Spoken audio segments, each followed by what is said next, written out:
Isang babae sa Texas ang nagbahagi ng isang kakaibang video mula sa kanyang CCTV na nakunan ng madaling araw habang nakaupo siya sa sofa. Bigla na lang may humila sa kaniyang buhok, saka nagbagsakan ng mga libro mula sa aparador. Nang sumunod na araw, ipinakita niya ang mga libro na nagbagsakan at isa sa mga ito ay may pamagat na nakakatakot. Nag-umpisa ring magpakita ng kakaibang kilos ang kanyang alaga, lalo na malapit sa pinto o habang naglalakad sa labas ng kaniyang bahay.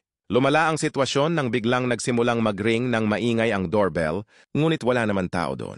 Maya-maya pa, nagsimulang magpakita ng kakaibang kilos ang kanyang anak. Nag-post siya ng mga karagdagang video ng mga bagay na gumagalaw ng kusa at ng gripo na biglang nagbubukas. Pagkatapos ay nagpadala ang kanyang kamag-anak ng larawan na kuha mula sa labas ng kaniyang bahay at sa salamin ay may anyong tila isang bata.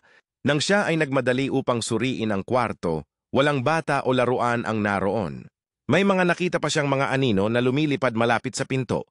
Ngunit ang nakakatakot na sandali ay nangyari noong April 2. Narinig niya ang pagkakatok sa kanyang bintana habang nakahiga sa kama. Nang buksan niya ito, siya ay sumigaw.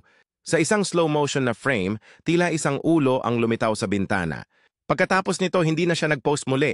Kaya ikaw, ano ang iyong gagawin sa mga sitwasyong ito?